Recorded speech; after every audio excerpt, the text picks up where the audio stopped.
안녕하십니까, 레필입니다. 12월 7일 두산 퓨얼셀 보도록 하겠습니다. 먼저 증시 보겠습니다. 코스피 0.6%, 코스닥 0.5% 정도 상승했고요. 오늘은 왔다 갔다 하다가 크게 상승하지 않고 마무리한 것 같습니다. 코스피 같은 경우는 외국인 2천억 정도 매수했고요. 나머지 이제 기관은 750억 정도. 반대로 이제 코스닥은 외국인이 좀 팔고 기관이 매수를 했네요. 그래서 최근에 또 미국과 중국의 그 신경전이 굉장히 또 치열해지고 있습니다. 지금 이제 미국 쪽에서 중국의 그 동계올림픽을 보이콧하겠다라고 얘기가 또 나오면서 또 이제 보복전을 들어간다라는 그런 얘기도 있고요. 그다음에 중국 쪽에서 그 뭐죠? 그 히토류를 또 이제 사기업을 또 국유화 시킨다고 해가지고 그 히토류를 또 무기로 하는 그런 또 움직임이 보이고 있습니다. 그리고 뭐 러시아가 우크라이나를 침공한다느니 뭐 중국이 대만을 침공한다느니 점점 이제 세계가 또 정세가 복잡해지고 시끄러워지고 있습니다. 그래서 사실은 이 주식 시장이 올라가기에 좋은 흐름은 아니거든요. 지금 전체적인 분위기 자체가. 그 다음에 그 유동성 자금이 많이 풀렸다가 이제 빨려 들어가기 시작하니까 전체적으로 좀 그런 부작용들이 하나둘씩 나오기 시작한다는 거죠. 헝다 그룹도 사실 파산 위기가 있지만 일단 억지로 그 중국 정부 차원에서 그런 도미노적인 파산을 막기 위해서 살려주고 있습니다. 네, 호흡기를 계속 달아주고 있는 거예요. 그래서 지금 뭐 헝다 그룹은 크게 위기를 못 느끼고 넘어가고 있지만 혹여나 또 이제 금리 인상이 진행되었을 경우 어떤 부작용이 나올지는 아무도 알지 못합니다. 그래서 우리는 이런 전체적인 흐름 자체를 읽는 것이 굉장히 중요하고요. 지금은 사실 무리해서 투자할 때는 사실 아니라고 봅니다. 그래서 그런 가치를 볼 수 있는 그런 종목 위주로 투자를 하라고 거의 뭐 한 달 내내 말씀을 드린 것 같고요. 네. 꼭 그렇게 하시길 바랍니다. 지금은 뭐 이게 애매하게 올라간다라고 따라가거나 내려간다라고 해서 그냥 팔아버리거나 이렇게 왔다 갔다 해버리면 진짜 돈을 잃기 쉬운 그런 장입니다. 왔다 갔다 하거든요. 이 시장 지수만 보더라도 계속 왔다 갔다 하잖아요. 근데 이런 흐름을 잘 타시면, 네, 그런 고수분들이 있다면 그렇게 하시고요. 그런 이제 흐름을 한번 잘못하면 완전 반대로 돼버리기 때문에 돈을 잃기가 엄청 쉽다라는 거죠. 그래서 그런 점 주목하시고 대응하시면 될 것 같고요. 저는 증시를 그렇게 그리 긍정적으로 보지 않습니다. 지수 차트 모양도 그렇고요. 사실 반등을 하긴 했습니다만 이 정세 자체가 굉장히 좀 이제 에너지가 한번 폭발하기 위해서 좀 응축이 되고 있다라고 할까요? 코로나로 인해서 좀 간질간질했던 그런 분들이 좀 많은 것 같습니다. 그래서 좀 불안합니다, 사실은. 네. 무슨 일이 일어나도 한 번은 일어나지 않을까라는 생각으로 기다리고 있고요. 뭐 코로나는 이제 종식이 될 수도 있겠지만 오미크론에 대해서도 좀 더 눈치를 봐야 되는 그런 상황입니다. 그래서 섣불리 지금 뭐 한 방향을 잡고 말씀드리기보다는 지금은 조금 조심을 하면서 계속 숨죽이고 그냥 지켜볼 때다 그렇게 말씀을 드리겠습니다. 자, 그 다음에 금액적으로는 외국인 투자자 그래도 계속해서 이렇게 들어오고 있고요. 코스피 지수에 최근에는 삼성전자를 비롯해서 반도체 종목 위주로 조금 상승이 나오고 있는데, 네, 반도체 종목도 한번 제가 관심을 가져보겠습니다.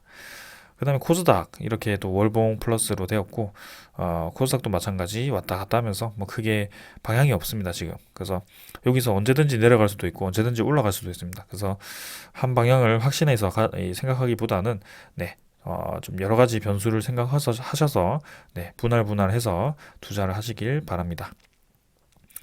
외국인과 기관 이 투자자가 지금 믿을 만한 이 수급이 아니거든요. 네, 언제든지 나갈 수 있기 때문에 크게 믿지 않고 가겠습니다.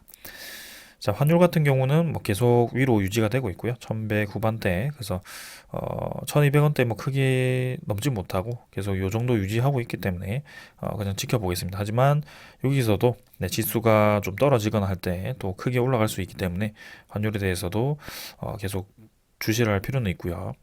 그다음에 최근에 오미크론 이슈로 인해서 이 미국의 국채 금리가 좀 많이 하락을 했었는데요. 다시 한번 좀 반등을 하기 시작했습니다. 그래서 미국 국채 금리가 1.44%, 그래서 어제보다 좀 더 증가를 했고요. 이 정도 라인에서 확실히 이제 자리를 잡고 더 떨어지진 않네요. 그래서 이제는 금리 인상에 대해서도 어느 정도 생각을 해야 됩니다. 그 경기가 이제 세계적인 경기가 회복이 되면서 인플레이션으로 자꾸 방향을 가게 되면 결국에는 금리 인상을 할 수밖에 없는 상황이거든요. 그렇게 되면 이제 지수에서 주식이라든지 그런 위험 자산으로부터 돈이 회수가 될 겁니다. 그런 단계가 서서히 진행될 거기 때문에 우리는 뭐 섣불리 판단하기보다는 그냥 지금은 지켜보자 뭐 그런 생각이고요. 일단 선물 자체는 다 좋네요. 플러스로 유럽, 미국 할 거 없이 다 이제 좋게 진행되고 있기 때문에 네. 이번 옵션 만기일 12월 또 9일이죠. 목요일에 진행되는데 우리나라 증시는 또 어떻게 움직일지 한번 기다려 보겠습니다. 자, 오늘 이 정도로 지수 보고요. 네, 종목 보도록 하겠습니다. 네, 두산 퓨얼셀 보겠습니다. 오늘 2,550원 올라서 5.5% 상승했고요. 48,600원 마무리했습니다. 최근에 제가 좀 바빠가지고 네, 다른 종목들을 좀 신경을 쓰지 못하다가 오늘 또 이렇게 시간을 내어서 네, 두산 퓨얼셀을 또 보게 되었습니다. 두산 퓨얼셀 같은 경우는 제가 이전에 전체적인 그림을 좀 리뷰를 했었고요. 일단 내용부터 말씀을 드리자면 일단 큰 상승이 한번 있었습니다. 두산 퓨얼셀에 대한 그 수소 연료전지 기대감으로 아주 큰 상승이 있었고요. 지금 이제 시가총액이 3조 정도가 됩니다. 그래서 그 이후에 이제 오랫동안 5만 원 중심으로 해서 네, 왔다 갔다 하는 그런 횡보 구간이 있고요. 그래서 이전에는 이제 이렇게 상승 추세 저점을 이제 높여가면서 고점도 이제 높여가는 그런 과정을 그려야 된다라고 말씀을 드렸던 것 같은데 이번 사이클에 네, 지수가 좀 같이 뭐 크게 흔들리면서 또 두산 퓨얼셀도 이렇게 좀 하락을 한 것 같습니다. 그래서 최근에 이제 두산중공업이 네, 도중이 이제 유상증자 대규모로 하면서 좀 주가가 급락을 했는데 두산 퓨얼셀도 일단 약세를 보였고요. 나머지 이제 두산 그룹주들도 최근 들어서 좀 약세를 보이는 그런 움직임이었습니다. 자, 하지만 오늘 뭐 반등을 좀 해줬고요. 지금 기술적으로 본다면 46,000원 정도를 지지를 해주면서 반등을 해줬습니다. 그래서 그 46,000원 정도는 이전에도 계속 여러 번 터치를 했던 그런 자리이기 때문에 지켜줄 수밖에 없었던 그런 자리라고 생각을 하고 있고요. 일단 좀 과대낙폭을 했기 때문에 빠르게 이렇게 V자로 올라간 것 같습니다. 그래서 여기서 이 추세 라인을 다시 지키면서 위로 좀 진입을 해주는 게 좋을 것 같고요. 이전에 고점을 높여가던 그 흐름 자체를 이어가는 게 좋을 것 같습니다. 그래서 두산 퓨얼셀 같은 경우도 오랫동안 횡보를 좀 해왔기 때문에 그런 이제 수렴 패턴이 완성이 되어가는 과정에서 잠깐 이제 이탈을 했었는데요. 최근에 이제 수급을 보게 되면 기관 투자자와 외국인 투자자가 좀 많이 매도를 하면서 이렇게 지수가 좀 하락을 한 것 같습니다. 특히 이제 두산 퓨얼셀은 이전에 이 외국인과 기관이 많이 매수를 하였다라고 제가 말씀을 드렸고 이 전체적인 횡보 구간 동안 상당히 많은 양을 매수를 했다라고 말씀을 드렸습니다. 그래서 따지고 보면 2020년 한 7월부터 해가지고 그죠? 평균 집계를 해보면 한번 누적 수급을 보겠습니다. 2020년 8월부터 해가지고 두산 퓨얼셀의 수급 2020년 8월이죠. 네, 8월 1일부터 한번 보겠습니다. 그래서 상세를 한번 보게 되면요. 아이고, 잘못했네요. 다시 한번 하겠습니다. 8월 1일로 네, 상세를 보게 되면 결국에는 이제 외국인과 기관이 많이 매수를 했고요. 특히 기관은 투신과 연기금 투자자가 많이 매수를 했습니다. 그래서 이 구간 동안 많은 양을 매집을 했고 두산 퓨얼셀에 대한 그 연기금에 대한 지분이 꽤나 높거든요. 한번 확인을 해볼까요? 두산 퓨얼셀에 대한 지분을 한번 확인해 보겠습니다. 자, 여기서 지분을 보게 되면 종목 분석이죠. 네. 지분이 아마 연기금이 7.76%입니다. 그래서 국민연금공단 7.76% 500만 주 정도 들고 있고요. 두산중공업의 16인에서 38% 그래서 두산중공업 아래에 있는 자회사라고 보시면 되겠습니다. 그래서 두산 퓨얼셀의 이 대주주 지분은 상당히 안정적이라고 볼 수 있고요. 연기금 투자자가 이렇게 5만 원 근처에서 많이 매집을 해가지고 결국에는 7.7% 정도의 보유를 하고 있다. 근데 사실은 이 두산 퓨얼셀이라는 것이 보통 연기금 투자자를 보면 배당금을 많이 주거나 혹은 성장하는 기업들을 좀 많이 투자를 하게 되는데요. 사실 두산 퓨얼셀 같은 경우는 배당금이 없습니다. 네, 새로 이제 생긴 지 얼마 되지 않은 그런 기업이고요. 점진적으로 이제 수주량이 늘어나고 그다음에 매출액이 늘어나면서 좀 성장을 하는 그런 기대감으로 주가가 많이 올랐습니다. 상당히. 근데 사실 매출액 대비해서 지금 주가 이 시가총액이 상당히 높은 편이죠. 지금 시가총액을 비교를 했을 때 시가총액이 3조 1,800억입니다. 그래서 사실은 이제 수주이 매출액 대비해서는 좀 높은 편은 사실이지만 앞으로에 대한 그 가치를 보는 것이죠. 그래서 이 PER만 보더라면 273%이기 때문에 상당히 이제 고평가가 되어 있다라고 볼 수도 있습니다. 그러나 이거를 제가 오늘 좀 설명을 드리고자 하는데요. 2021년 12월을 보게 되면 이 매출액이 2천억 정도가 잡혀 있고 영업이익이 150억, 그다음에 순이익이 116억입니다. 그래서 사실 이전에 좀 증가를 하다가 이때부터 좀 점진적으로 감소를 했습니다. 네. 매출액이 많이 감소를 했고요. 좀 적자도 나기도 하고요. 그래서 올해 3분기부터 해가지고 다시 두산 퓨얼셀이 살아나기 시작합니다. 그래서 점진적으로 다시 수주액이 늘어나기 시작했고요. 이 성장을 하기 시작합니다. 자, 그래서 그럼 내년이 이제 굉장히 중요하겠죠. 내년이 어떻게 될 것이냐. 앞으로 이 두산 퓨얼셀이 꾸준히 이제 실적이 나올 것이냐 거기에 대해서 좀 의문을 가질 수도 있을 것 같습니다. 그래서 두산 퓨얼셀 일단 첫 번째는 이거는 이제 분기 보고서거든요. 9월 달에 그 분기 보고서인데요. 일단 재무 구조는 괜찮습니다. 아까 제가 짚고 넘어갔어야 되는데 보시면은 부채 비율과 유보율을 보게 되면 여기 부채 비율이 66%고요. 그 다음에 유보율은 6000%입니다. 그래서 상당히 이제 기업에 대한 자금이 보유량이 꽤 있고, 그 다음에 부채 비율도 거의 없다. 그래서 수소를 투자하는 기업 중에는 사실 좀 이 부채가 많은 기업들이 많은데 두산 퓨얼셀은 괜찮다라고 보시면 될 것 같고요. 그 다음에 매출 및 수주 상황, 이거는 이제 분기 보고서에 나온 매출 및 수주 상황입니다. 매출액은 뭐 넘어가도록 하고요. 이제 주요 매출처와 수주 상황에 대해서 좀 보도록 하겠습니다. 주요 매출처 현황은 단기 매출액 중 10% 이상을 구성하고 있는 주요 매출처 현황은 아래와 같습니다. 단위는 100만 원이고요. 그래서 매출액 3분기의 매출액을 보면 한국서부발전이 100만, 1000만, 1억, 10억, 100억이죠. 670억 정도. 그다음에 금호건설이 560억, SK 에코플랜트가 445억 정도로 해가지고 뭐 기타 819억으로 해서 걔가 이제 2,500억 정도가 되네요. 네. 그래서 이렇게 2,000억 정도, 2,500억 정도 잡혀 있고요. 자, 그다음에 수주 상황을 보게 되면 수주 상황은 이제 기말로 보겠습니다. 2021년 9월 30일까지. 그래서 연료전지 주기기가 여기는 억 원입니다. 1662억 원이고요. 장기 유지 보수 서비스가 2조 6372억입니다.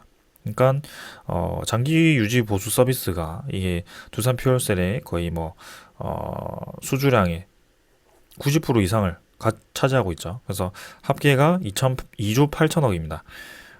이 장기 유지 보수는 사실 뭐 단위가 5년 이상이 되겠죠. 근데 그래도 꾸준히 지금 이렇게 수주량이 쌓인다라는 것은 두산 퓨얼셀의 앞으로에 대한 그 매출이 계속해서 크게 발생할 가능성이 높다라는 것이고요. 내년부터 이제 매출액 분기마다 이제 증가를 해서 1조까지도 볼 수 있는 2023년에 1조까지도 노릴 수 있는 그런 뭐 기사가 나오기도 했습니다. 그래서 그런 기사들이 허황된 기사가 아니라는 것이 이 수주 잔고를 보면 알 수 있고요. 장기 유지 보수가 매출로 잡히게 된다면 이제 두산 퓨얼셀도 괜찮을 것 같습니다. 자, 사실은 뭐 수소 연료전지가 앞으로 계속해서 뜰 겁니다. 그래서 이런 기사도 있는데요. 에너지 대전환 시대 수소 연료전지 세계 산업 리드. 그래서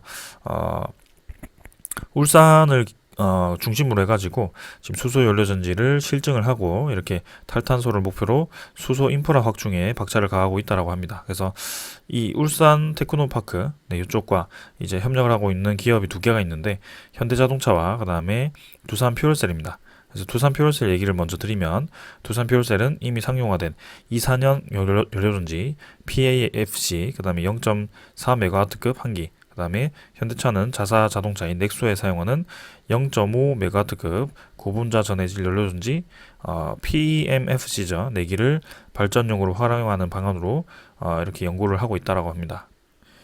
그래서 이렇게 수소를 활용해서 수소 연료 전지를 평가, 분석, 실험하는 시설을 운영하고 있는데 그걸 이제 현대자동차와 두산퓨얼셀이 실증을 하고 있다라는 것이고요.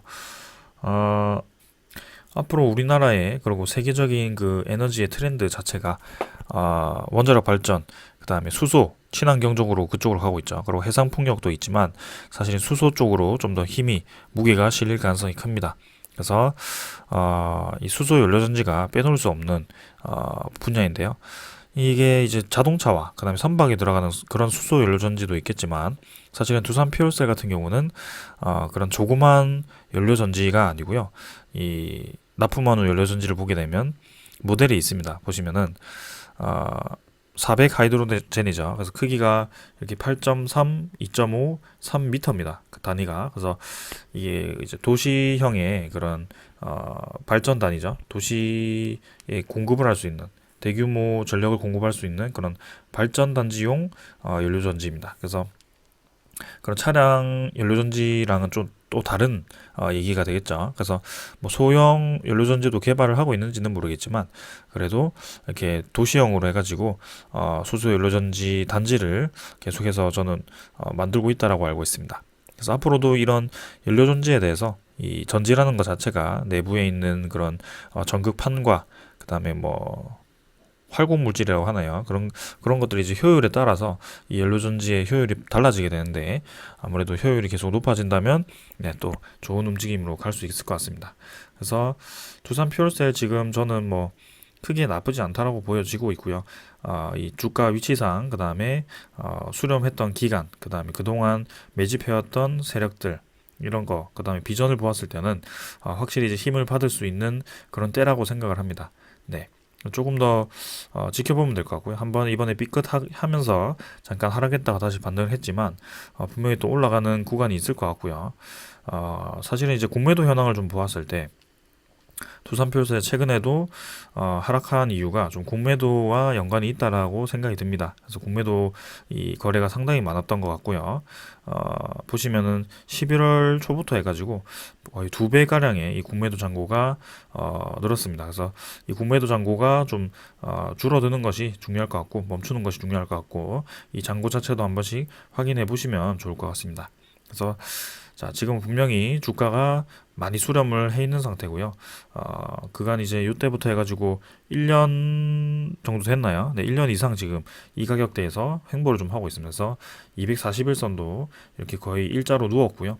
이쯤에서는 이제 그 미래 성장성이 확보가 되고 매출액이 이제 실적화되어서 매출액이 늘어나기 시작한다면 확실히 이제 위로 방향을 틀 가능성이 높고요. 그때쯤이면 이제 55,000원 이 주요 벽을 뚫으면서 올라갈 겁니다. 네, 그때는 생각보다 이제 강하게 올라갈 가능성이 크고요. 제가 이 시가총액 3조 말씀드렸는데 이 3조에서 이제 좀 더 올라간다면 이제 5조, 뭐 6조 이렇게 될 겁니다. 근데 이렇게 이제 이 5조, 6조 정도가 되면서 그다음에 매출액이 계속 좋게 된다면 MSCI에도 편입을 노려볼 수 있는 그런 시기가 있습니다. 그래서 이번에도 5월과 11월에 반기 MSCI 누리면서 제가 LNF 그 종목을 노려봤는데요. 확실히 이제 MSCI에 편입되고 나니까 떨어지는 그런 경향이 있죠. 그래서 이런 두산퓨얼셀 같은 이런 좋은 기업들은 또 나중에 MSCI에 편입이 되면서 그런 패시브 자금이 유입되면서 또 올라갈 가능성이 크거든요. 특히 지금 보시면은 외국인 지분율이 거의 15%인가요? 네, 그 정도 될 겁니다. 그래서 두산퓨얼셀 나쁘지 않고요. 이제 두산그룹 자체에서 이제 두산중공업이 이제 그 채권단 졸업을 앞두고 있기 때문에 유상증자를 통해서 또 대규모 또 자금을 확보를 하는 상태이기 때문에 그 자회사인 두산퓨얼셀도 기대를 많이 받을 것 같습니다. 자, 그래서 조금만 더 지켜보도록 할게요. 이거 한번 위로 힘을 받을 때가 좀 된 것 같은데 지금은 241선 기준으로 계속 횡보만 좀 하고 있네요. 좀 더 지켜보겠습니다. 자, 오늘 이 정도로 하고 마치겠습니다. 감사합니다.